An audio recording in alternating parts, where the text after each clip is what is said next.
Hey friends, Dave Burkus here. Welcome back to the Daily Burk. Today we are talking about how to resign professionally, how to quit, basically.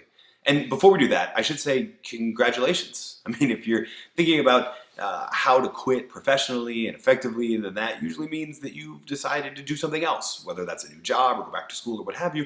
You've decided to transition to something else that will be a better fit for you. So congrats on that. But the interesting thing about quitting is that even if you hated parts of your job, there are still people and things that you're leaving behind. And so you want to make sure that when it does come time to resign, you're going to do it in a way that respects all parties and that is most helpful to all parties. And so today we're going to do 3 things to remember to do when you're quitting in order to do it professionally.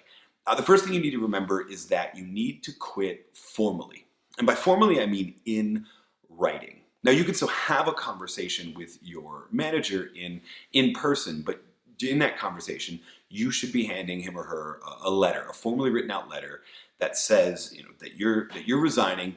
You don't need to provide an explanation, but you do need to provide sort of that you're resigning and when your target sort of final date is. And that's actually the second thing you need to decide to do is list what your target quitting date is.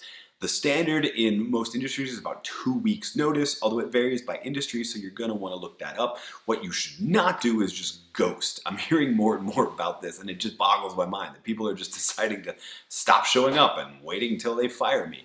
You should have that target date in mind, especially if that date is actually longer than 2 weeks. Maybe you're giving 8 weeks or 6 weeks or a month because you know when that new thing is going to start, and you want to make sure of all of that. So you want to quit formally. You also want to quit with that target date in mind. That's the second thing to remember. And the last thing you want to do is remember to quit graciously. Remember to quit with gratitude in your mind. Remember to thank your manager, your teammates, everyone involved who has been a part of your life for so long.